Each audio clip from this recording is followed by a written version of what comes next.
Welcome to Dead Headspace. I am your host, Patrick R. McDonough, joined always by my co-host, Brennan LaFaro. Say hi, Brennan. Hello, everybody. Today, we are joined by a legend in the field, Mr. Edward Lee. Say hi, Lee.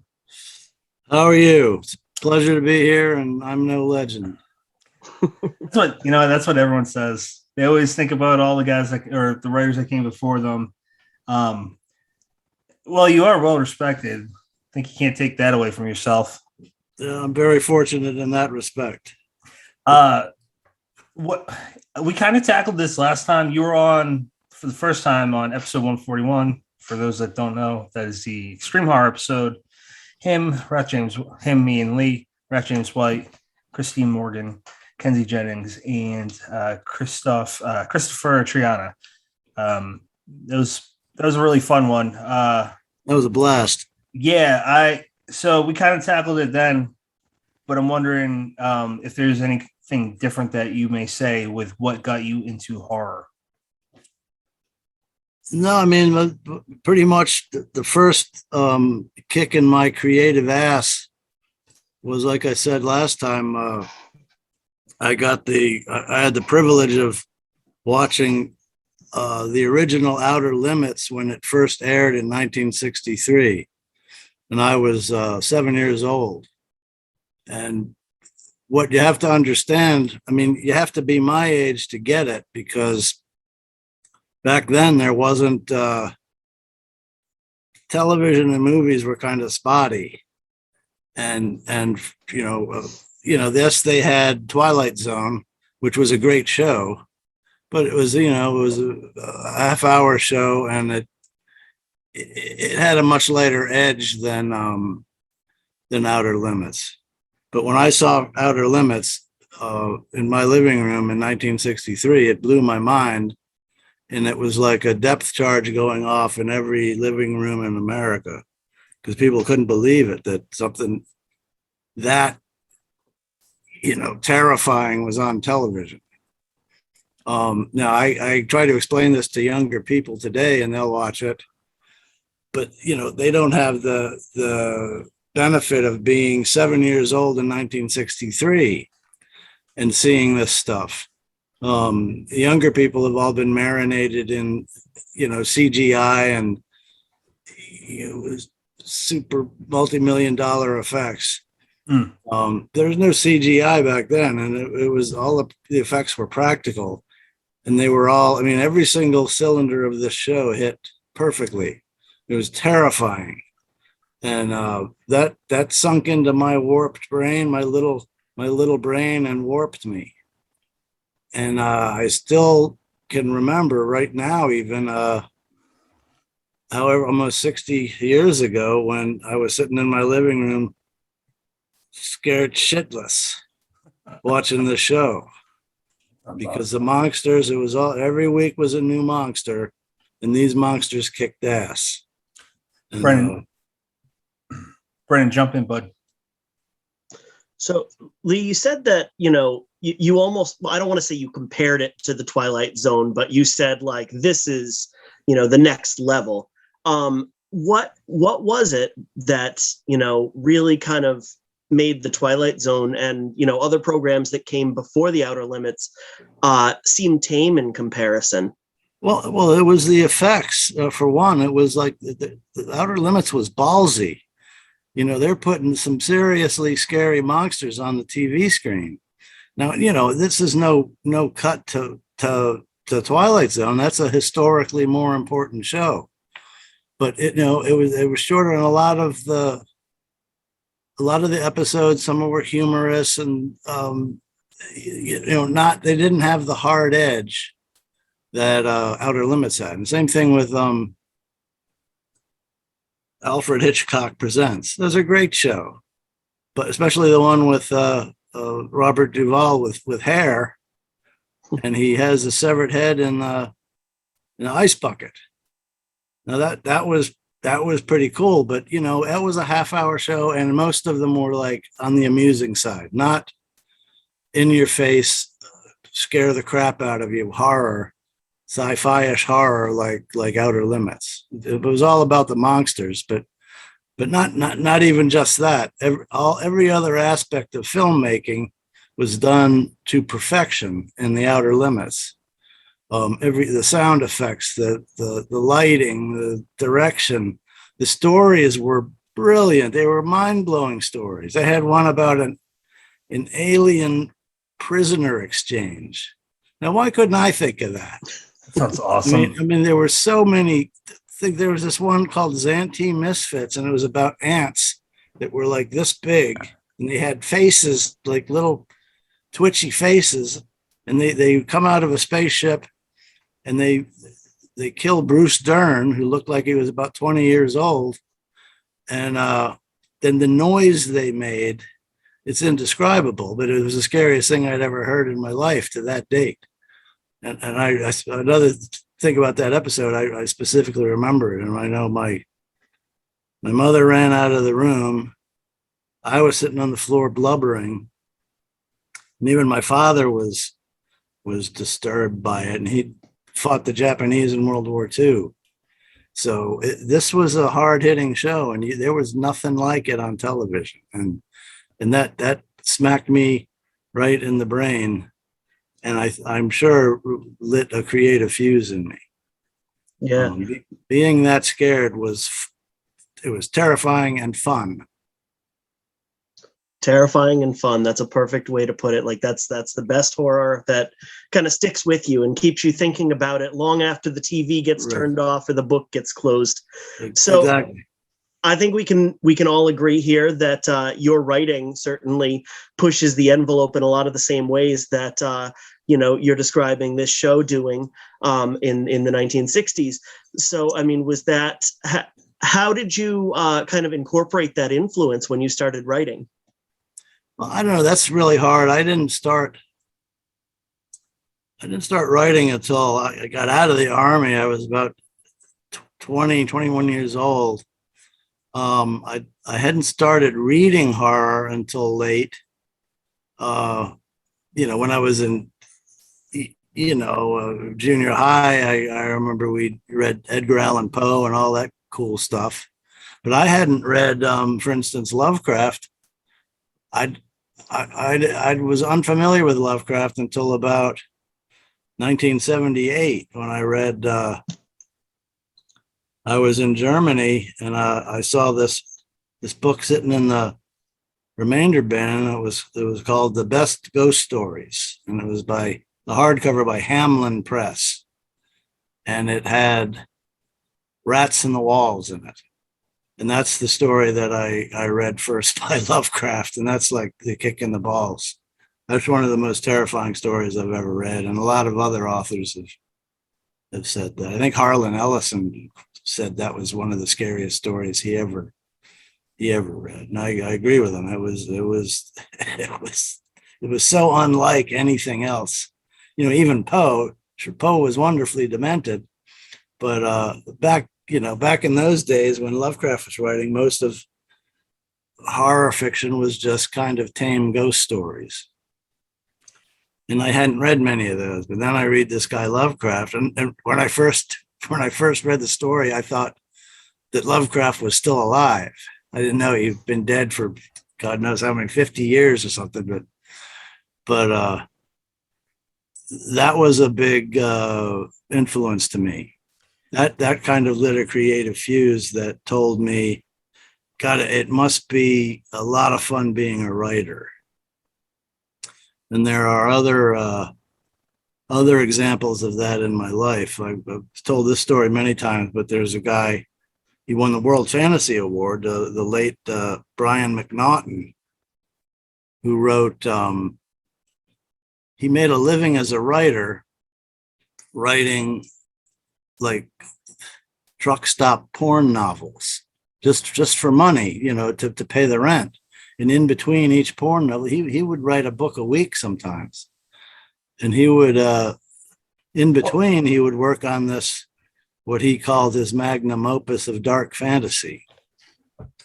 And this was in the early 80s. And I guess in 2006, he finished his book, or 2003. I'm not sure when, but he won the World Fantasy Award for his collection called Throne of Bones. But he wrote books in the late 70s, and like I said, a lot of it was like kind of junk porn. But McNaughton had a way of something about his style. He wrote good porn. It was, entertaining porn. Less, I don't want to say less smutty, but it was just more readable.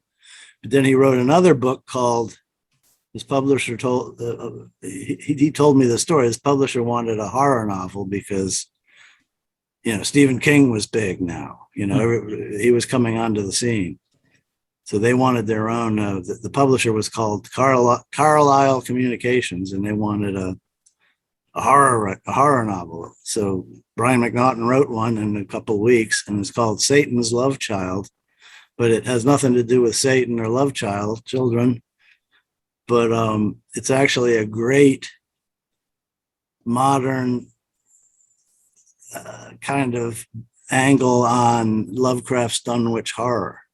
Ooh. And when I read that, I was mind boggled. I thought, God, this is really good stuff too. It must be a blast to be a writer. Maybe I should be a writer. Brendan, put a bookmark or whatever it's called in this section. Yeah, put a pin in this one because I want to not get off of one thing. Lee, do you know who Jim Marshall is? He's at Scares That Care with Mark Saber at times. I've heard the name, but I don't. Okay, so I bring him up because he is super knowledgeable in it's like 1920s and to 1940s literature. Well, anyways, he was talking. I picked him and Mark's brain the only time I went to Scares of Care last year, and I picked their brain for like 2 days. They have they are the ones that have this section of old paperbacks that all the authors go to buy at Scares, and Jim was saying that GIs in World War II were fascinated by Lovecraft because basically, from my understanding, it was kind of a distraction. It was so different, and what they're facing, they want to get their minds off of that. And what they would do with the paperbacks is when they were done on the page, they would tear it, give it to the next guy because supplies were limited. So they would just read books that way. I was wondering if you happen to know, with your father being a GI in World War II, do you know of anything that is kind of maybe sounding similar to your dad's experience, or are you unfamiliar with most of what he experienced? All I know, that's a good question, and I was unaware of the GIs reading Lovecraft during the war. I didn't know until then either. That's cool as shit. Yeah, but I don't. Regrettably, I don't know what my father read in World War II. He was he enlisted in the Marines, I think 6 months after Pearl Harbor, and he probably wasn't thinking about books. I'm sure he probably had a pinup or two, but I don't know. I don't know what he read. I remember later in life he did read World War II novels. So my paternal grandfather, he was a Navy boy in World War II. He was in the Pacific Theater. Yeah. I asked my dad. I asked him what he knew about him. My grandfather didn't say anything. Unlike my maternal grandfather, who did talk a little bit about Korea when he was alive. Is there any story that you're willing to talk about, that you're aware of talking about, that your father told you, or was he pretty tight-lipped too, like my grandfather? No, he was like a lot of the guys were.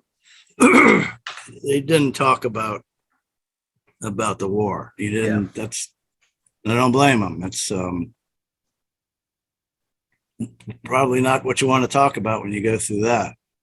Yeah, that makes sense. And then your experience, you were in between wars, right? Late 70s. So you're well, I was Cold War, and that, that's not a real war. Yeah. We were just I was in the first armored division in Germany, and our job was to plug the holes in case the Russians invaded Western Europe. What does that mean, plug holes? What's that? I mean, there's actually a big valley called the Fulda Gap, and that's where the Soviets would have come in mass, and they had like 5 to 10 times more tanks than we did. So we were pretty much, cannon fodder if that had ever happened. But fortunately, that didn't happen, and I lucked out, and I didn't, I never had to go to war. But I honor anyone who did. Yeah, man. I'm glad you weren't either. Did you pick up anything that you put into your books from your experience overseas? There's been some little details, army details that have been popped up in stories and books. But trying to think, I've never really written a dedicated novel about the army. I don't think. I can't remember. That'd be interesting. That'd be your take on like a war. Brittany, you want to dive into Three Little Pigs? Which, by the way, I got Three Little Pigs right there. You do have three little pigs back there. That's outstanding. I dig that. We got a lot of pig stuff because, as you know, Leah got a pig. She's 5 now. I told my wife, I'm like, you watch, we're gonna have a lot of, house is gonna be full of pig stuff, and she's like, nope, sure enough it is, man. So that's one of them. But wait, one of you has a pet pig, right? Yeah, me. No, that's cool as shit. Yeah, she's interesting. Never want to get another pig again. They're smart enough to be like a 5. They got the intelligence of a 5-year-old. Yeah. Really nice creature, just fucking annoying. do they poop in the house or? No, she's potty trained. We got her. They're really smart.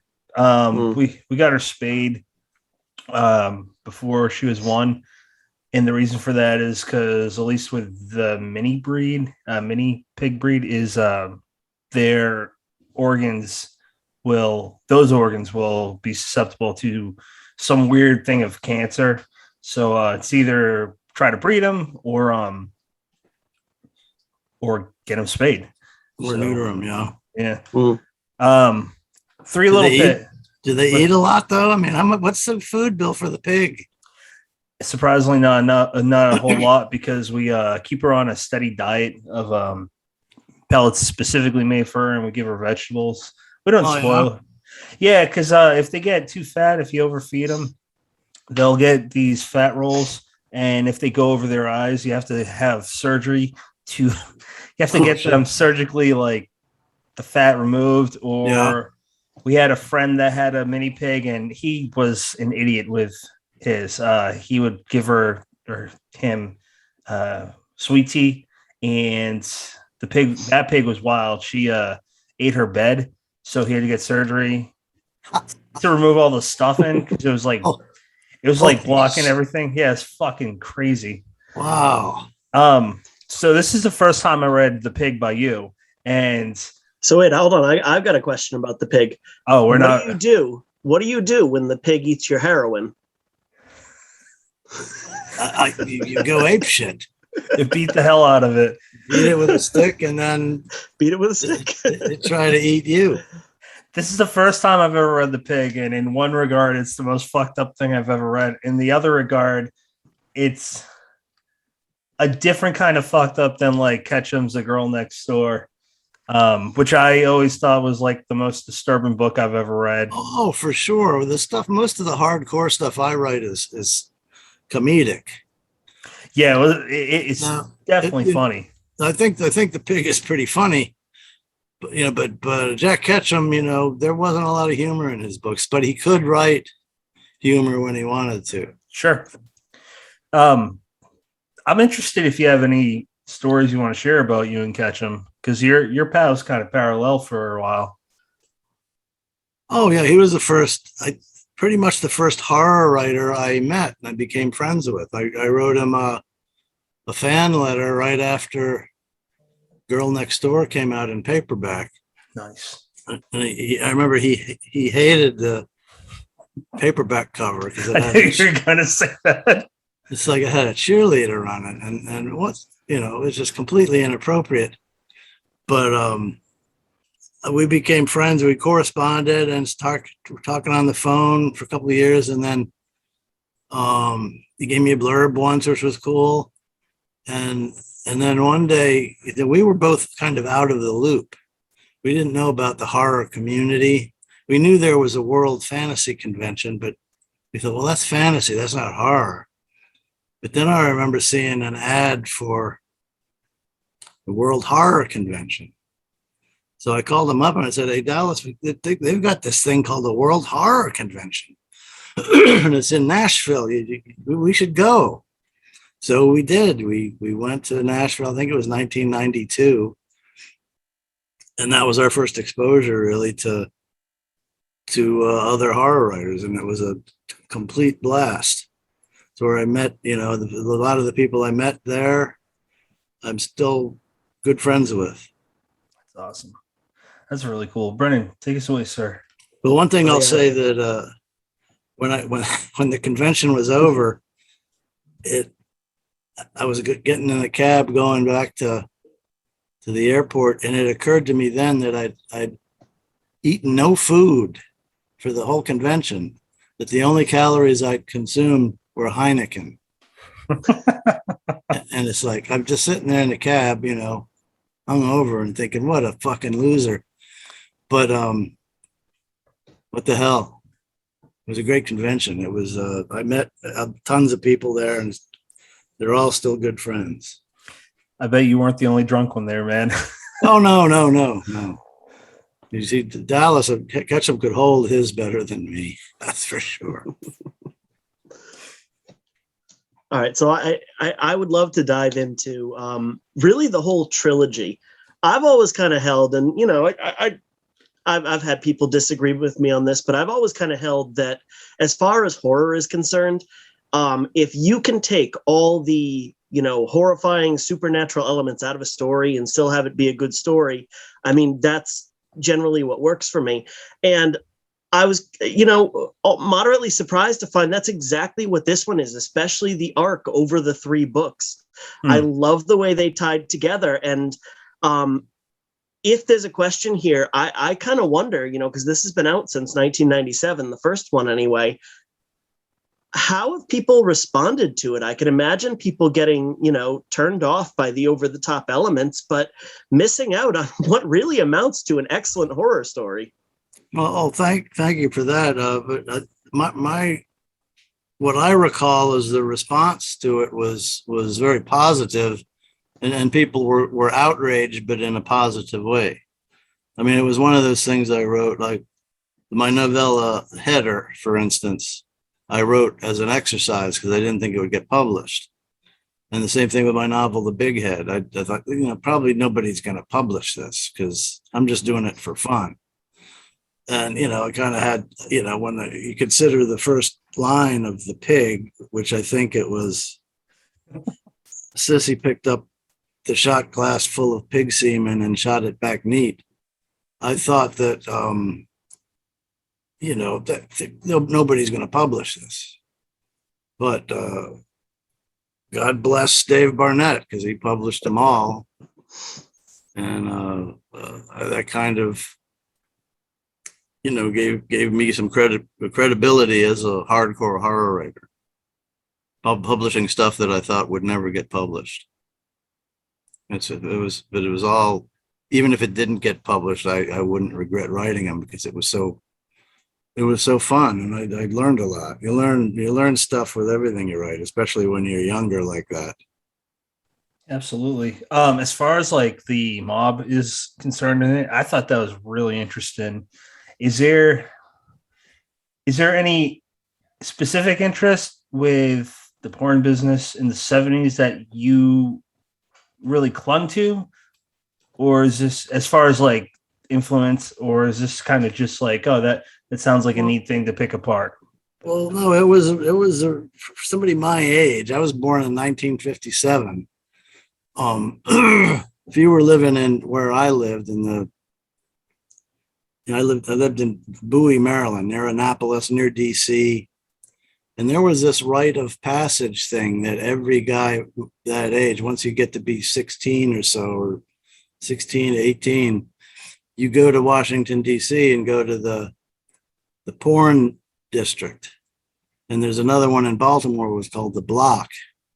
And it was full of strip joints and porn stalls. Back in those days, they had these things called loops. They were like short film loops, 10-minute film loops that you go in the seedy booths. It's really subversive.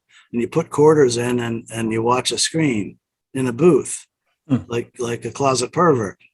And so that was a rite of passage for anyone my age in that area. And I found it fascinating. I didn't become a porn addict, I don't think, but some of this stuff was it was fascinating because you start thinking, well, why would people do that? And then there were some things in Baltimore where, God damn, there was bestiality movies and real gross out stuff like that. And of course, what's erotic about that? Nothing. But there's a demented part in all of us, a little smidgen of something, little pervert in all of us probably, that you see a hot chick and a horse on a piece, on a photo on a booth wall, you're gonna have to go see. And so that's what, and I don't think that anybody, it's really dishonest to say that if you walk into booths like that, you're a pervert, you're sexist, you're an asshole, you're fucked up in the head. Am I allowed to cuss here? Yeah, all you want, man. But it was like I said, it was a rite of passage. Yeah. And this was stuff that I didn't know about. I didn't know that existed in Wham. I mean, actually, I was when I was 16 years old, me and a friend of mine went to DC, this porn district. And we went into a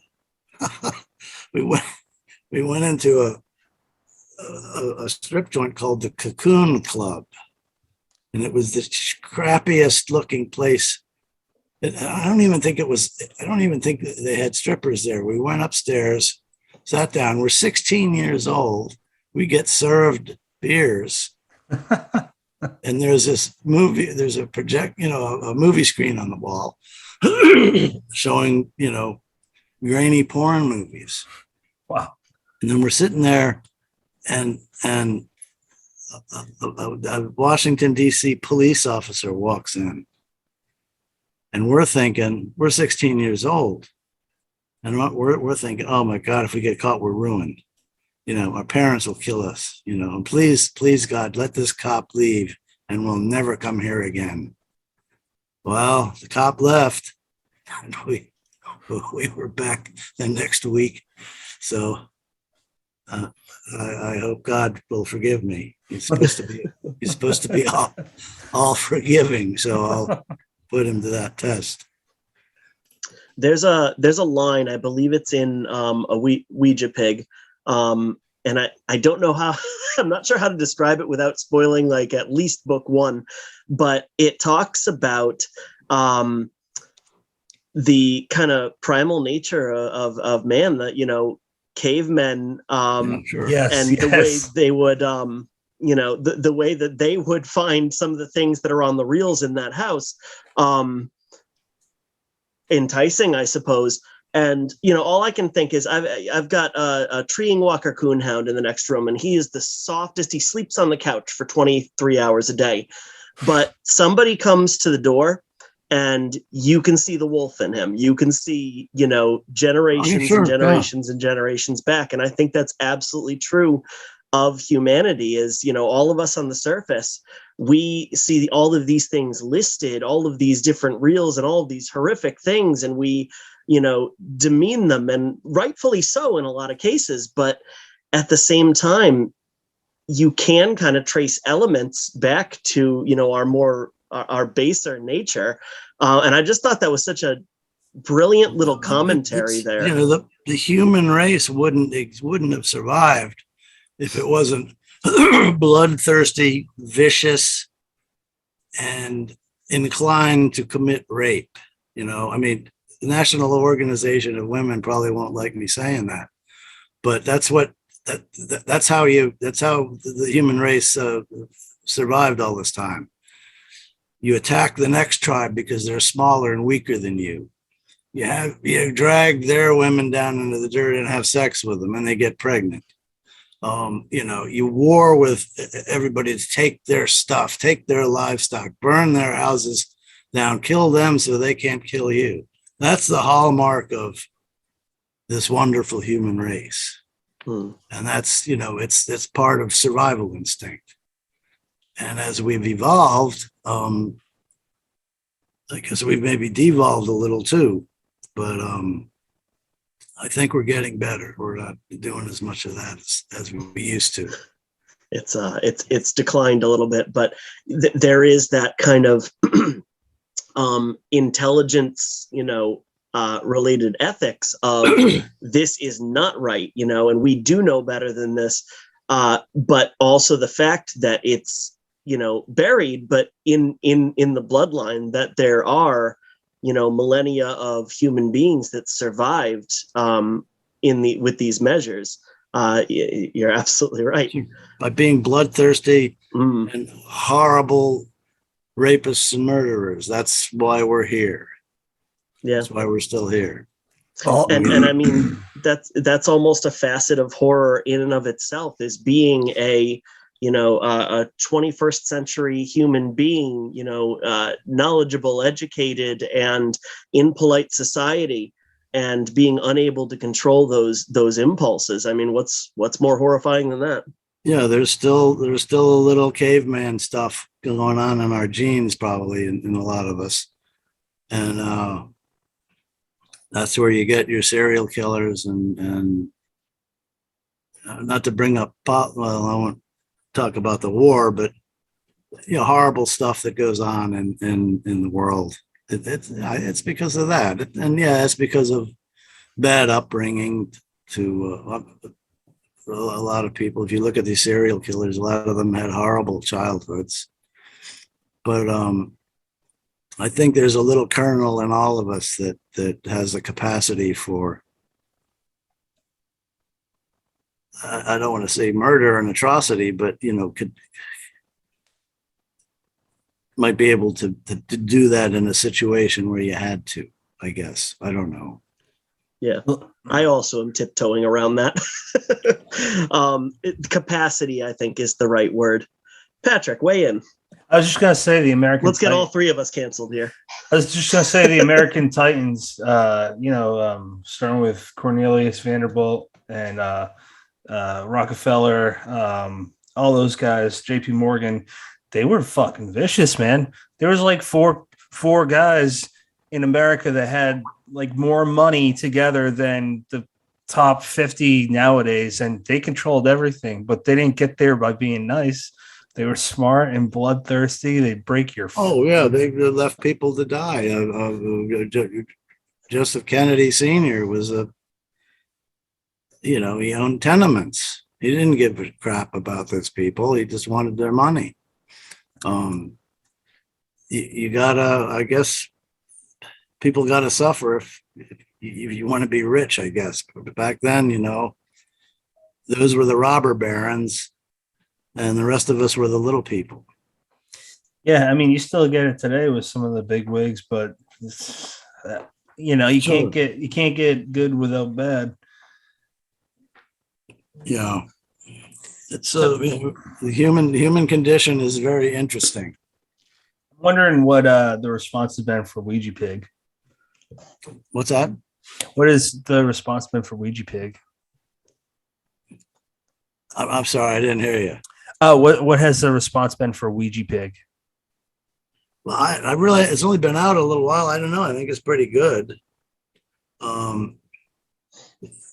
I don't know. The funny thing is when you write a book, it goes out the door and you forget about it because you got to do the next one.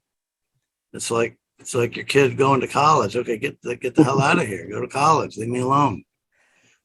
You don't have any social media, and I'm curious if that's more of a leisure than anything, or if it is a pain in the ass at times to not have a beyond email if there's not an immediate way to connect with some people. I think, I'm old fashioned. I'm a dinosaur. I'm an old fuck.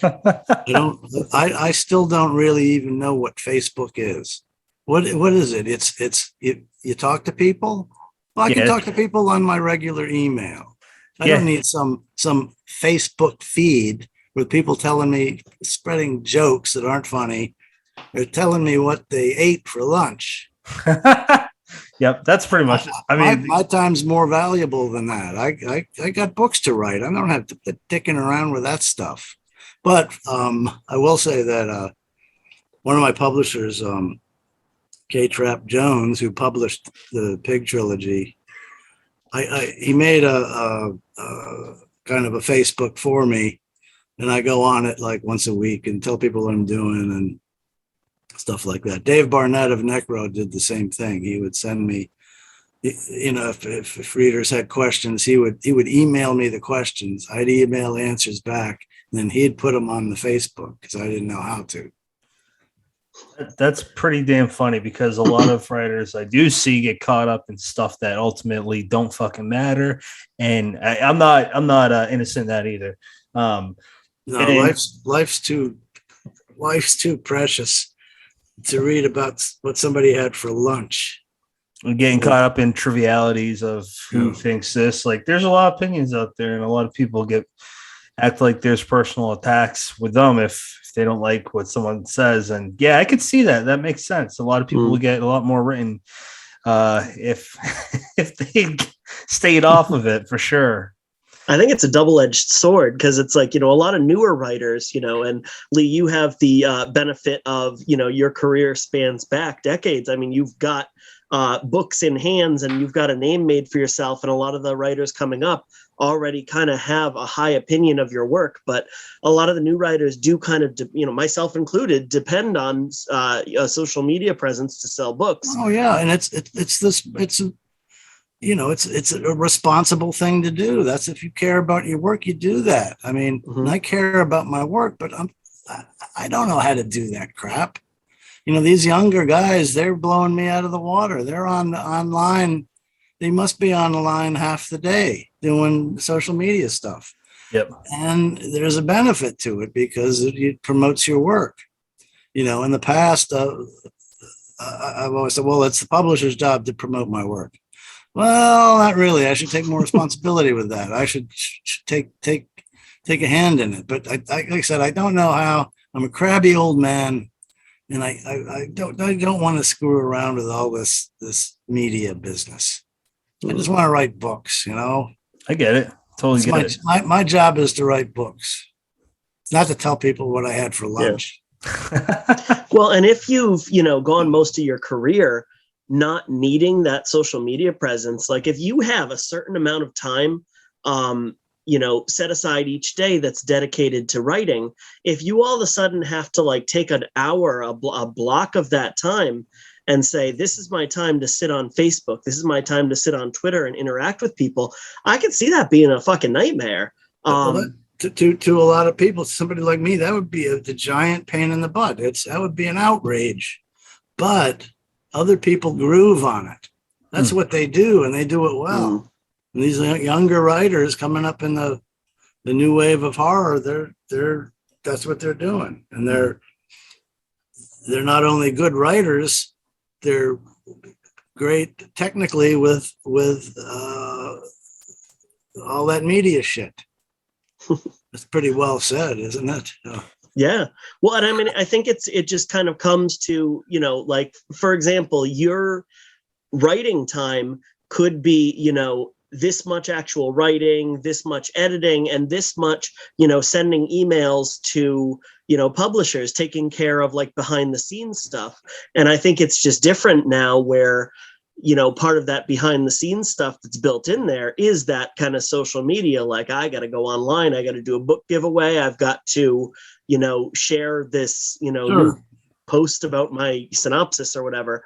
I think it's built in there. But if you operate in such a way that you don't already have that time set aside, it certainly seems like a nightmarish inconvenience. It isn't. It's like I said, it's part of what a modern writer has to do, and I just don't do it very well. You got to be responsible, do everything you can to promote your work, and I don't do that. I don't really know how to do that. I'll just send the book to the publisher and hope that he does it. Mm-hmm. And I think sense. That a lot of, I feel like social media has become in the first step in word of mouth, but there's never going to be anything as valuable as word of mouth. So, I mean, if you've already kind of cultivated that over your career, you don't necessarily need that Kickstarter anymore. One of the very first things we said tonight was you've got a generation of writers, very, very good writers who are, revered and well-respected, who cite Edward Lee as a huge influence on their work. And I mean, that's invaluable word of mouth, if you will. You mentioned that's terrific. And I'm thrilled at that. But I also, I guess the social media is what amplifies the word of mouth 100-fold. Mm. And like I said, I don't do it. I'm a lazy old dinosaur. Lee, I saw a picture with you and Dick Lehman. Oh yeah, what a great guy. Yeah, it looked like looks like it's from the 90s. I was wondering if you got any like interesting stories about that, because he seemed like such a sweet person. Oh, he was like Jack Ketchum. He was the greatest guy you could ever meet. He was a blast. I had many a beer with him, and just anything he would say about writing was like a gift. It was invaluable advice. With him and Ketchum, the same thing. They could be just talking about stuff off the top of their head about the genre, and it's like, wow, this is priceless information. And these guys gave their gifts for free, and it was just great hanging out with them. It was a privilege. And it sucks that they're both gone. Yeah, I wish I could hear what those are. That's what this podcast is pretty much set up to do nowadays, is just to capture useful stuff for generations to come, or however long YouTube's on for, and podcasts. Yeah, man. So I kind of want to ask this question, but I don't know how else to word it, so I'll just ask it the most basic way I know how. Is what have you? I'll answer it. 12 and a half. That's a big hand. That's not what you were going to ask. I'm sorry. What were? No, that's one of your characters, Theo. Oh yeah, exactly. I was going to ask what you've noticed that has carried over from when you started.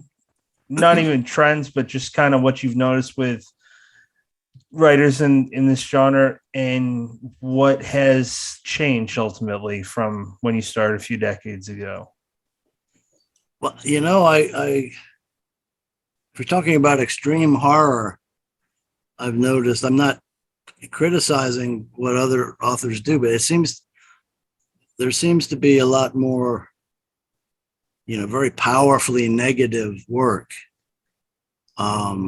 nihilistic stuff, and those stories need to be told too. I don't do much of that, because for me, I want horror to be a good time, and I want it to take me away from the negative. And so I don't. I've written negative things before, but most of my stuff, most outrageous stuff I've written, is it's stuff that you can laugh at. It's funny. It's fun. There's some stuff that I don't want to use examples because they might think it's an insult, but there's some stuff that's very negative, and it's kind of is depressing to me. but that's just me. I'm not saying anything, not knocking these other authors. There are some really great new authors out there that are fascinating, and they've got, and they're young too. They're whippersnappers. They've got long time ahead of them to write stuff. But yeah, what I've seen is a change in horror as stuff's more negative. Hmm. And there have been times when I've written unhappy endings in books, but I don't usually do that anymore. I want a damn happy ending. Makes Fuck sense. it. Definitely makes sense. I think that all three of us can agree on this. And I saw a picture with you and this author that talking of like ones that are great and hopeful. Jonathan Jans. It's from this picture of you and him is from 2015, but he's awesome, man. He's such a nice He's guy. a great writer, nice as hell guy, a fantastic writer too. Yeah. Yeah, he actually inspired Brennan. His debut book, novella that came out last year, was inspired directly from one of Jans's books.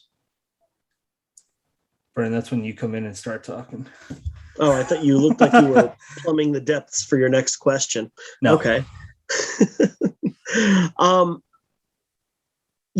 As far as we kind of went into this a little bit earlier. We were talking about social media, and I think we exhausted that thing. But I'm curious about your process. Because you have been doing this since the '80s, and you've got it's over 40 books out by now, isn't it? 52, 53, something like that. Yeah, that's impressive as hell. So what's your Only process impressive like? if the books are good, that I hope they are.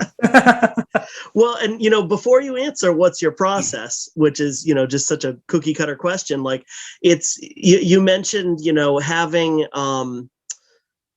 almost kind of happy ending, that comedic thread running through, and I think that's so evident in the Pig trilogy. It's it's so weird to say this, but it just feels like you were having the time of your life writing these, like you're throwing your head back and laughing. There's such horrifying things in there that, again, I almost feel like I'm insulting you by saying this, but no, it's just so evident in the prose. That's what I want. I mean, that's what I want. It needs, at the end of the day, it has to be fun. I mean, if you look at the end, what happens to the guy at the end of the Pig? He's about to get electrocuted, right? For a murder he didn't commit. But it's still a funny ending. Yeah. So that's the kind of stuff it's I want light. to do. It's like it kind of, the isolation and the over the top. Yours tops this example, but in some aspects it reminded me of Evil Dead, just way more like extreme. Well, I guess it kind of is like a cabin. Yeah. And there's demon. Yeah. So maybe I was unconsciously ripping off Evil Dead, but or doing my version of it. But it was so much fun, I can't tell you. And as far as my process goes, that all changes as you get older. In the 80s, I was like, when you're in your 20s, what you want more than anything, you want to be a writer, you want to get published actively, you want to do that, but you also have to work a job on the side, otherwise you can't pay for anything. And then so that was what my process was, getting as much writing done every day before I had to go to my boring night watchman job. And the only thing I really looked forward to was writing. And then I was fortunate enough to become a full-time writer in 1997, and then all of a sudden you have the luxury, you don't have to go to work anymore. So my process, maybe I would always try to write 1,000 words a day. That was my thing. And for like 10 or 15 years, that's what I did. And then you get older, I had some things in my family, and my mother was dying, and I was taking care of her. off and on, and it was hard to get writing done. So I had a kind of a period where I didn't produce very much. But now that's all over with. And I thought maybe last year I thought, well, maybe this is it for me. I don't, you got to retire sometime. You can't just, the tank is going to empty sometime. But then I looked at my notes, and I have like ideas for 10 more years. Nice. Most of them are pretty good ideas. And the amazing thing to me, the thing I'm most grateful for is, since I moved last August, and there's sometimes a thing with writers is every now and then you need a new creative environment. Well, I got a new creative environment, and I started writing my ass off, and it was like I was 25 again, or I had that kind of creative energy, still do. I mean, I wrote a couple thousand words a day. It's great. Wow. So my process is kind of a pendulum, and is coming back where I have as much, it feels like I have, maybe I'm exaggerating, but I have as much creative energy as I ever have. That's amazing. That's so cool to And hear. it's really a cool feeling to be this old and to suddenly feel invigorated like you did when you were in your 20s. That's great to hear, Yeah. man. I love it. All right. So Patrick and I are both big believers in, if you are a writer, knowing your history, especially knowing the genre and knowing who came before you, both so you can be kind of inspired by them, but also so that you can kind of learn from them and tread new ground. So I'm kind of curious whether they have published in 2022 or 1980. Who are some writers that you feel like a lot of newer writers would benefit from reading and knowing? I mean, anybody who wants to write horror needs to read Jack Ketchum. Agree. You have to, because that's important stuff. Same with Richard Lehman. He wrote so many very, very entertaining books, and at the end of the day, it's not about turning the horror novel into a literary event. It's about entertaining the reader. And Dick Lehman's books did that, and with gusto. So I would recommend that newer writers read those guys. But then people always ask me who I think is the best, living horror writer, and the answer is always the same. It's Ramsey Campbell.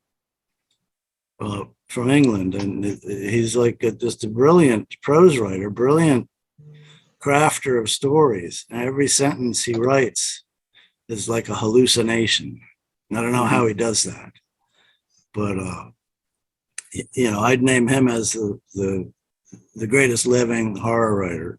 And the greatest horror writer of all time, of course, is Lovecraft. And people will argue with that, say he was a racist and all that. I'm talking about the influence he had on the genre. He was the Big Bang. He turned horror from, polite ghost stories to chaos, to cosmic horror. It was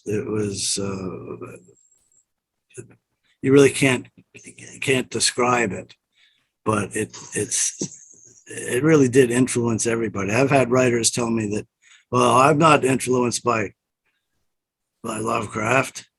I said, well, yeah, but some other authors you are influenced by are influenced by Lovecraft. It's hard not to be, unless you lived in a closet or something and not read Lovecraft. I mean, look at Metallica's first album. They got a song called "The Call of Cthulhu." His influence is everywhere, man. Oh yeah.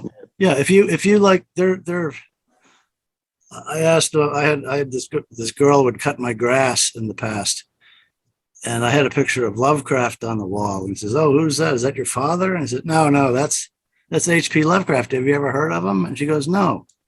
Well, he invented the Cthulhu mythos. And he goes, "Oh, everybody's heard of that. I play the games all the time. Everybody's heard of Lovecraft. All roads lead back to Lovecraft. I don't care what anyone says." Batman. Yeah. What's that? Batman. With Arkham. The Arkham sure, yeah, Asylum. that has a lot of nods to Lovecraft. Yeah. I've often wondered if I don't know who wrote the Creature of the Black Lagoon, but I wonder if that was influenced by Shadow over Innsmouth. I've never thought of that. Holy shit, that has to be. Yeah, I like the idea of the fact that the majority of horror writers are going to, even if they don't know it, they're going to be indirectly influenced by Lovecraft, and most of them directly influenced. And it always, I hate to admit this to you, but I just could never get into his writing. It's not for everybody. Yeah.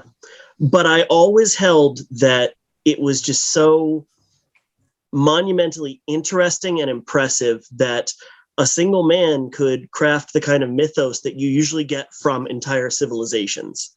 Like, to me, that's the legacy. Yeah, and think of what, even 100 years from now, there's still going to be Cthulhu mythos going on. Mm-hmm. And no question. What Lovecraft did was he kicked out the jams. He took cosmic science fiction, dressed it in the clothes of Gothic horror, and then infused it into the reader. And it was completely different from anything else being written. I'm a big, my second favorite horror writer next to Lovecraft is M.R. James. I knew you'd say that. That's Ramsey's favorite writer. Yes. Again, he's acknowledged James in a lot of things. And Campbell wrote a really cool story called The Guide, which is it's sort of about a guy going to a church where M.R. James had gone. And it's just the coolest. It's just the coolest. I mean, I wish I could have thought of that. I wish I could be that smart. But M.R. James is if I had to name an author who's more rereadable than Lovecraft, it would be James, because he was a linguist and he really had fun with the language. Everything he wrote was a celebration of the English language. And, he's called the master of understatement, but there are some pretty hard-edged images in James, but he didn't go to the step that Lovecraft did and make things cosmic. He was still a Victorian writer. Mm-hmm. There's one story by James where he says, I'm from a Victorian tree will bear Victorian fruit, because he was born in the time of Queen Victoria. And that was a lot of ghost stories. That's what people like, the whole Gothic tradition. Nobody did it better than James. But I would rank Lovecraft as more important because his fiction went further. Oh yeah. Yeah. My favorite Lovecraft story is The Color Out of Space. That's just it's fantastic. And I think that was Lovecraft would often cite that as his favorite story of his. Yeah, I know I think that's the one that really started blowing him up. That or The Mountain of Madness. I can't remember which. The Mountain of Madness is the novella that it's the quintessential Lovecraft story in that it defines the entire mythos. Yeah, it's an excellent story. A lot of the other stories, they just use bits and pieces. I know Guillermo del Toro wanted to do a movie based on that story. I really wish that happens eventually. I can't think of anyone better for the job. That would be, thrilling, but it's probably a hard sell. Yeah. It's it's all Arctic, you know, it's going to look like The Thing, and he'd probably get some pushback. But he's also a powerful director, and I hope he I was can going to pull say, it you'd off. think he'd be at the point in his career where he could just kind of dictate his own projects. I hope that happens. I would think so too, because he's really is a brilliant director. When we started out, we would kind of talk about film adaptations, what if scenarios with authors. We don't talk about that much anymore. We try not to repeat most of our questions that often, but with your trilogy, going back to the Pig trilogy, I'm really curious how that would turn out. Like, would that even, I feel like that would kind of get an X rated. Oh no, it was this is interesting, but in the late, like around 2009, some people optioned it. Oh, okay. And you know, it was very, you know, you don't show the pig, the girls, you know, doing that to the pig. Okay. You imply it, or you have a shadow on the wall and the pig's doing that. Stuff like that. It would be a great movie. It would be very easy to do. Like Scarface, right? The shower scene. Yeah. Yeah. But you know, I don't think Spielberg hasn't knocked on my door yet, but I'm waiting. You know, he'd be wise to do that. That'd be awesome. That'd be really cool. Yeah, it's funny because I almost like the idea of using that amount of implication almost kind of just leaped over my head, because you don't turn the camera away. One could argue you're incapable of turning the camera away. Well, I mean, it's like it's kind of a great.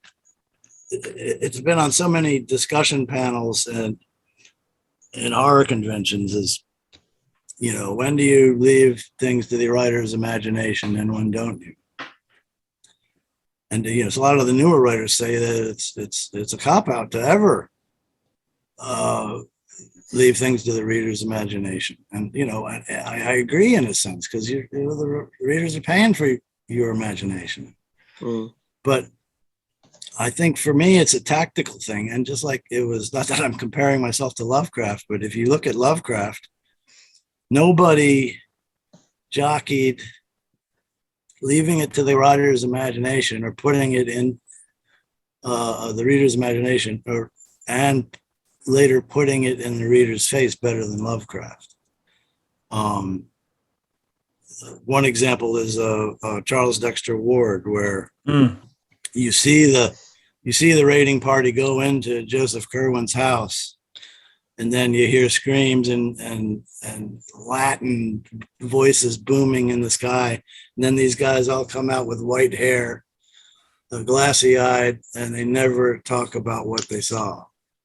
But then at the end, Dr. Willett goes down there with a lantern, and we see what's in the pits. And he sees the Shoggoths and the shades that have been called up by the warlock. And then the lantern goes out. That to me, that's the scariest scene in horror, when that lantern went out, because there's no light in there. He's a mile underground, and he's in a room full of monsters, and he doesn't know if they got out of the pit. It's so terrifying. To me, that was genius. That's an example of when you leave it to the reader's imagination and when you don't. It's a tactical situation. Sometimes, you know, I do a lot now. Some readers have complained that I leave more things to the imagination than before, but then there's other things I don't, you know. And hopefully the pig is proof, or the Ouija pig is proof of that. Yeah. You know what? I'm curious. Is there an audience bigger outside of the country, the US, or is your main audience in the States? I think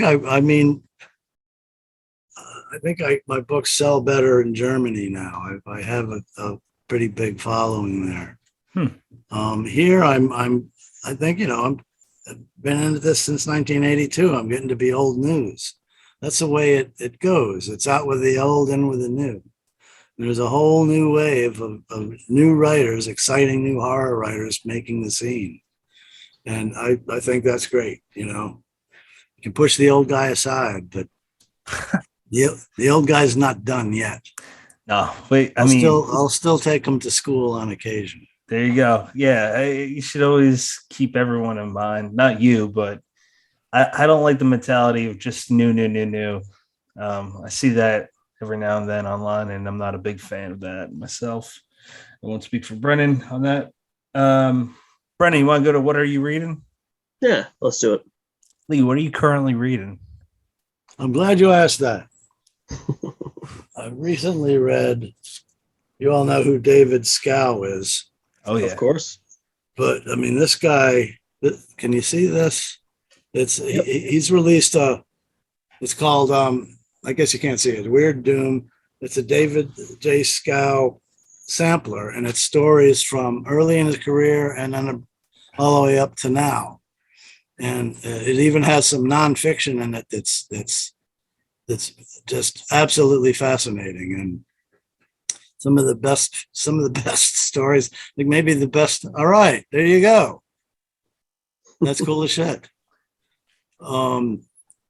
Yeah, Scout gave me that. Maybe the most unique ghost story I've ever read is the story that doesn't have a title. It's just the insignia of the gang. It's like a marking. If you haven't read it yet, you'll know what I mean when you get it. I haven't read it yet. Yeah, I bought 2 books from him on his Facebook. He sells his books, signed books, and he threw this in there for free. So I thought that was awesome. It's a great book, and I also recently read. I'd read his work in the way back when, but not all of it, because that's the bad thing about being a writer, especially when you're trying to start out. You read a lot, but then you start to get published and you have to spend more time writing than reading. You have to spend your time forging your own success than reading someone else's. So a lot of David Scow stuff I missed back then, but some of his stories I remember very well from the 80s and 90s. And then the ones that I didn't know he had this much material out there. Fiction wise, he's done a lot of screenplays, and he's a great one of horror's, most important horror journalists, I think you could say.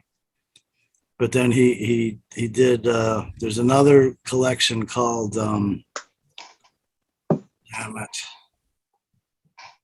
Seeing Red? Lost Angels. Lost Angels. And it has a story in it called Brass, which is the most mind-boggling occult horror story I've probably ever read. It's just, this guy writes with, his style is like, it's as direct as putting a cigarette in the reader's face. That's putting it out in the reader's face. It's just an incredible style that doesn't let up. It goes for the throat. And I'd recommend anything by him. It's fantastic. And also I read recently the best title in a long time by Matt Shaw called Cum Shot. It's about his... Who's that by? Matt Shaw. Oh, Matt Shaw. Yeah, gotcha. Yep. It's a great story. It's like any demented man's revenge fantasy. And I want to tell you what it's about. It's not quite what you think. And he actually also makes movies. And I saw his most recent movie recently called, it's called Chained. And I think it's on Vimeo for like $3 or $4, but it's worth it. That's the only place that I've seen it is on Vimeo. Okay. But it's really great. My feeling is that it was made during COVID because there weren't a lot of people in it. But it has Matt Shaw throws curves balls like a big league pitcher. It ain't, when you think you know what's going on, you don't know squat. Sounds very intriguing, man. Also recently I read Womb by Duncan Ralston. yes. That was I gotta read. I have to read that, man. I keep hearing crazy shit about it. no, it's great, and it's a great it's vignettes in my kind of motel room. What else have I read? I mean, there's a bunch of stuff. I can't think of it right now. I do know that Christine Morgan's next novel is called Warlock Infernal, Ooh. which is semi-based on my City Infernal mythos. And got to read that, and it was a blast. It's just outrageous. It's as outrageous as anything she's written, I think. It's awesome. Yeah, she was really great to talk to too, man. Oh, I've known her for a long time. She's a wonderful person, wonderful writer. When you were on, that's the first time we got to talk to her on the show. It's really nice person. Yeah, and what else have I read? Well, I can't show you because my lighting here is not good. But there's a book called by Evil Cookie. It's an anthology called Counting Bodies Like Sheep, and I'm not pumping it because I'm in it, but I mean there's some stuff in that's outrageous. It's just really it's mind blowing. And the last story, it's called Shits and Giggles, and it's by a woman who I can't remember her name. I'm looking old. I can't remember her name, but the last story is called Shits and Giggles. And I believe the woman said that she used to be an ER nurse or something. But the story is so outrageous and over the top that it blew the top off of my head. It was just really fantastic. But then the whole anthology is good, I think. What else have I read?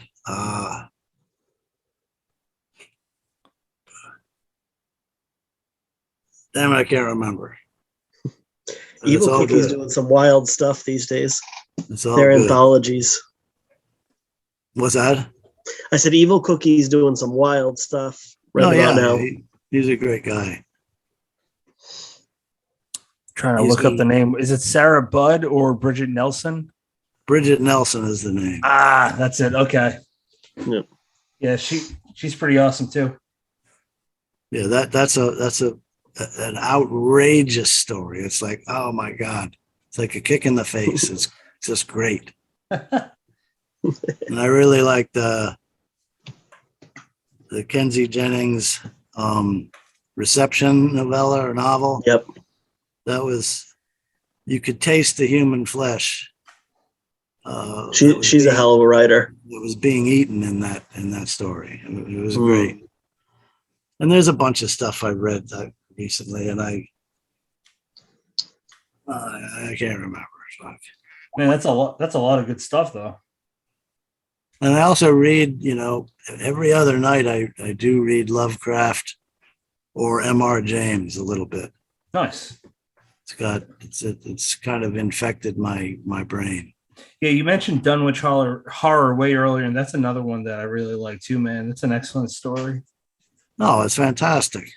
It's about interstellar pregnancy. It's a long time before anyone else did that. This was in the 20s. So my wife, when I met her when she was going to school in Rhode Island College. So she had the 3 different apartments she lived in were all in Providence. And that's when I was starting to get really back into reading. And that's when I started reading Lovecraft for the first time. So it was my early 20s. And there wasn't a whole lot, but there was different graffiti drawings of Lovecraft. And then I went to East Providence, Swan Cemetery. And did you see Lovecraft's grave? Yeah, I took a couple pictures twice there. And I never got to do that. It's the type of cemetery, the way I always phrase it, it's the type of cemetery that I can't die in because I'm not rich enough. Oh, really? I'm not kidding, man. It's the most beautiful cemetery I've ever been in. It's got like morgues that everything looks super expensive. And I know that he didn't have a lot of money, but I also know that the mother's side did Yeah, uh, the his, Phillips. his grandfather on his mother's side was rich. He Yeah, was, Whipple Phillips, I think it um, was. yes, what I can't remember the full name, I just know but the first name was weird, and Whipple just stuck with me. But I don't know how else he'd be able to afford to live there. I mean, I don't know how much it was back then, but well, Lovecraft until age 13, he was a rich kid. Then his grandfather died, and he was piss poor for the rest of his life. that's wild. And Mhm. you know, it's unfortunate, but if you just look at the body of work that he produced when he was spending 13 cents a day on food, it's amazing.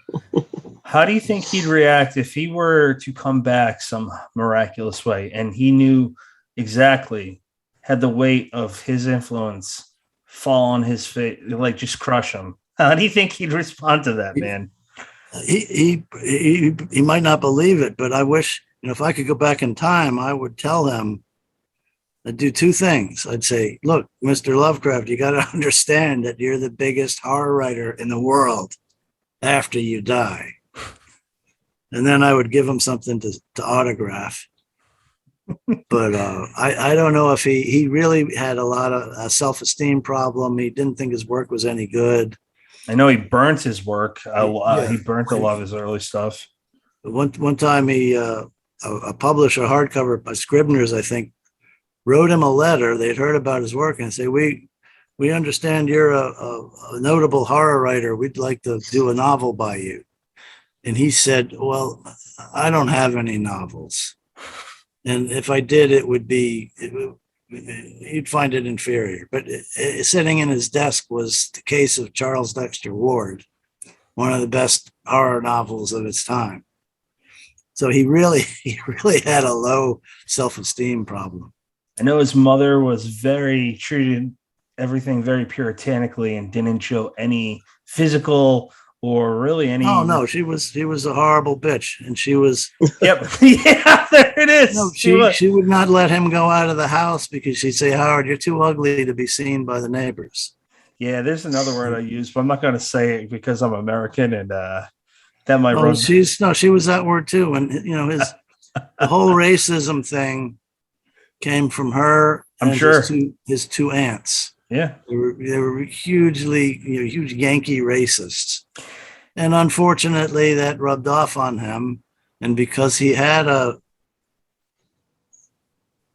not the greatest childhood, it took him a long time to get over that. Now he's paying the price. Now he's being crucified. When, I know. I'll dare say that Lovecraft didn't hate anybody. He was a nice guy. He didn't hate anybody. And I think his racism is, oh man, I'm gonna get in trouble for saying this. Say it was exaggerated. No, that's fine. People are gonna react however they do. I just I know that he was changing his opinion as he got older, which is evident in his letters. Exactly. You got if we have time, he was friends with one of his very close friends was Henry S. Whitehead, who was a minister in Dunedin, Florida, which I mention as a useless aside is about 15 minutes from where I live. And Lovecraft in 1931 went to visit Whitehead, and Lovecraft described Whitehead as a man completely bereft of any racism or prejudice. He'd never met anyone who was that unracist, that unprejudiced. And we can be sure that I think Lovecraft was there for 2 weeks, and these were conversational dudes. That's what they did. They sat on the porch and talked. And I'm sure that Reverend Whitehead took Mr. Lovecraft to school about the racism.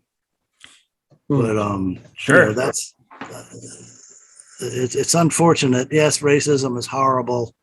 I know, but I think Lovecraft is getting thrown under the bus a little too hard.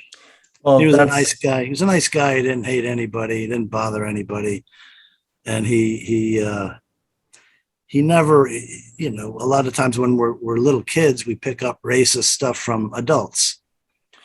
And then as we grow older, we reject it because we can think for ourselves and we can make up our own minds. But Lovecraft didn't quite have that. He was secluded, and he didn't have a regular childhood. He didn't get over things the way we would.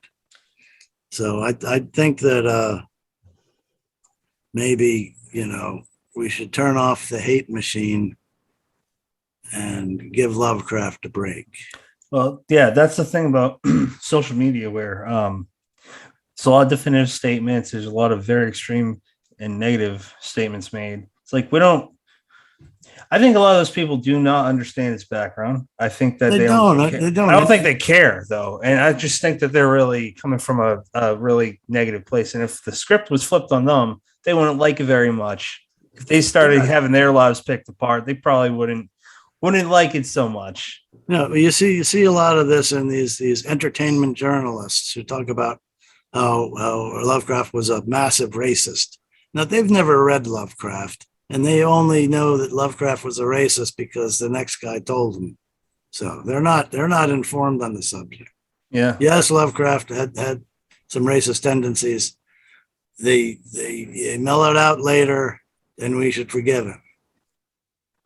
He's too he's on the same tier as Shakespeare. There's no ifs, ands, or buts about it. Yeah, nobody. I mean, Woodrow Wilson was a horrible racist. He was like a bristling racist, but nobody's going to put his feet to the fire because he gave women the right to vote. They're not going to touch him. Dashiell Hammett was a racist.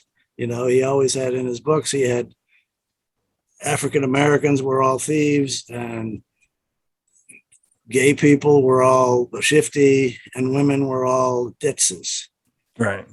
Now, you know, come on, you're going to crucify him for that? It was different times. And I think we should stop indicting writers from 100 years ago or however long ago for things like that, because we don't understand what they went through. And like I said, it's time to turn off the hate machine.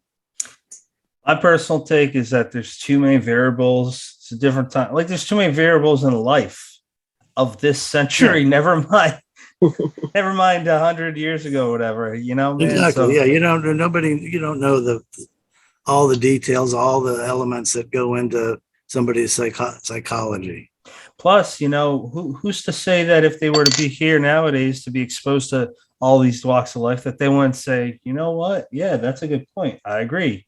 There's quite a few people I don't like, but I'm guaranteeing that. Can you guys hear me? Yeah. Sorry, my mic. I can hear you. Now you're gone. Can you talk? Okay, gotcha. There we go. What the fuck? I'm still here. Hold up, I gotta mark that time. Zoom doesn't have an actual stopwatch, so that's an hour. So it's almost 90 minutes. Okay. All I was going to say is that even the people that I dislike the most, I would still say that there's probably more we agree on than disagree on. I don't know. You know, a lot of people just have really. I guess we try real hard not to make judgments. You know, I've never walked a mile in somebody else's shoes, so I don't know if I think he's an asshole. Maybe I'm being judgmental. Maybe I'm the asshole until I know what he's been through. And, you know, there's a lot of stuff that Lovecraft went through that was pretty rough. It's child abuse, bottom line. Oh, yeah. He was psychologically abused by his people closest to him. Yeah, from what I've heard, on top of what you just said, I think that the guy was he was a shell of himself before he ever became a man. Yeah, he was terrified to go outside because he thought people would make fun. People did make fun of him. I mean, he was bullied for his whole life. not just as a kid, but for his whole life. Because that he had a kind of a real long face. He had an acne problem. He was tall, and he had a real high piping, squeaky voice that people made fun of. And that sucks to have to, go through life like that. Sure. I mean, and he was also one of the few jobs he had. He was a door-to-door salesman. I did not know that. Oh yeah. He got fired in the first week. But would you buy a vacuum cleaner from H.P. Lovecraft with a high squeaking voice and all that? No, I would. But probably he didn't do well in that job. Yeah, I can see that. And people did harass him, and it's fucked up. He was bullied his whole life. That is I sad. don't care what anyone says. He got the short end of the stick, but he's still the greatest horror writer ever. That's fair. That's really fair. Brennan, what are you reading? And top that, by the way, motherfucker, because I can't. No. I'm just gonna pretend it didn't happen, so I don't have to stop it. Let's see. I got a few things because we are not recording a new episode for a few weeks, but I am reading The Hunger by Alma Katsu, who we will be having on later this year. It is fantastic so far. There's like a 3-page prologue that is one of the creepiest damn things that I have ever read. And it takes us right into that, historical horror of kind of surrounding the Donner Party. I'm pretty early days in this, but she's a hell of a writer. I've heard of that. I've heard of that book. People have told me good things about it. It's my first book by her, and I've just heard such good things about every single thing she puts out. I'm overdue here. You just convinced me. I just bought the audiobook. There you go. I may or may not have been picking up Weird Doom by David J. Scow while you guys were talking earlier. Lee sold you on that. If you want to know how it's done, just read David Scow. I'm sorry, go ahead. Yeah, in short fiction, that's what I hear. I'm reading Beautiful Atrocities by Ross Jeffrey. It's his first collection of stories. Ross writes in this very raw but poetic manner, and those seem like different ends of the spectrum, but he doesn't hold back. He doesn't, like we were saying earlier, he doesn't turn the camera away, but he writes like a poet. There's always this rhythm and beauty to everything he puts in there. And last but not least, Paradise Sky by Joe R. Lansdale, which is fucking fantastic. I'm 100 pages into this. I love it. I've heard Joe say that it's probably his favorite book that he's written, and I can see why. It's just, it's pure Lansdale. I haven't read that one, but I'll have to check it out. Yeah, it's really good. It's about the Buffalo Soldiers after the Civil War, and it's just, I can't think of a better way to put it than it's told in a way that only Lansdale can tell it. He's just, his voice is just unmatchable. So I got 3. Physical book, Bubba Hotep and Bubba and the Bloodsuckers, prequel to Bubba Hotep by Lansdale. Audiobook. I just finished Ouija Pig earlier today, and I started the audiobook of City on Fire by Don Winslow, which is just the Italian and Irish mafia in New England. It's based off of Don's experience growing up there in Providence in the 80s. So it's a really cool story. If you like mobster movies, it's just very I could see this being a Scorsese film. It's really good. Yeah, it's really excellent. And then I'm actually gonna start reading Brennan's sequel to his debut that I just talked about, for a blurb that he asked me for, and I'm really excited about that because I have been waiting for him to ask that for a little while, and I'm honored. Yeah, his first one was really good. It was a ghost story, paranormal. You know what? That is funny. We didn't talk about that. It was a paranormal detective team. Well, not detective, paranormal team. Investigators. Yeah, the way that he does it, though, like you talked about the equipment, and it really worked in yours, but a lot of the times it's kind of goofy the way that some people write it, or it's just they get too bogged down. Yeah, bogged down by all the equipment. And you didn't do that with your book either, which was awesome. but there's a lot of people that kind of tend to do that. And Brennan's approach is basically it's these three strangers that become family, and they just so happen to have the bond over paranormal investigations. And I think it's a beautiful story. Anything paranormal, I love, movie or book. It's just, I You know, just dig it. I wrote that book because it was, just kind of living in my head. But I kind of, as I was putting it out, I had a lot of people say, I fucking hate ghost hunter books, just not interested in that. And I was like, well, okay, I wish, things that could have been brought to my attention yesterday. But I feel like it, like Patrick said, you kind of pull it off. There's an element of it in Flesh Gothic as well. And it doesn't really, what I found is a lot of people really do hate the readings and the, excessive explanations of knickknacks and the way that EVP works and stuff like that. And, it's easy to pack in too much technical detail. It's always been a huge flaw of mine because I don't want to sound uninformed. So I do the opposite. I research and put in too much and bore the shit out of the reader. But in Ouija Pig, I don't think there was much of that because that's pure smut. That's what it's supposed to be. It's fun as hell though. Lean and mean and fun, yeah. So you know what? While we're on it, the Deviltry of Elemental Valence. You said that's the only Western you did. For those that aren't familiar, right? With it, it's a short story that I luckily get to.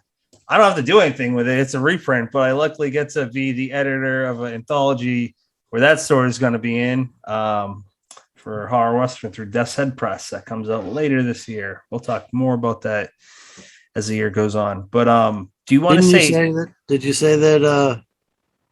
David Scow was in that, and yeah, they're in talks. That should be official soon this week. Oh, okay. I hope that's true. And Joe Lansdale. I mean, that's going to be cool. Yeah. Yeah, we'll talk about a few things off here, but it's really exciting.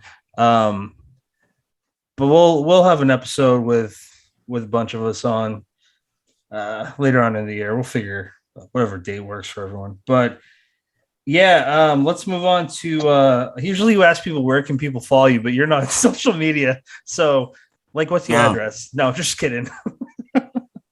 That's actually been not the answer for most people where I say where can people follow you. I always think someone's gonna make well, I do have, like I said, I do have a Facebook sort of that. Oh yeah, mention that. My apologies. But it's Facebook. Can't tell you how to get there. I mean, I guess just look for Edward Lee Facebook.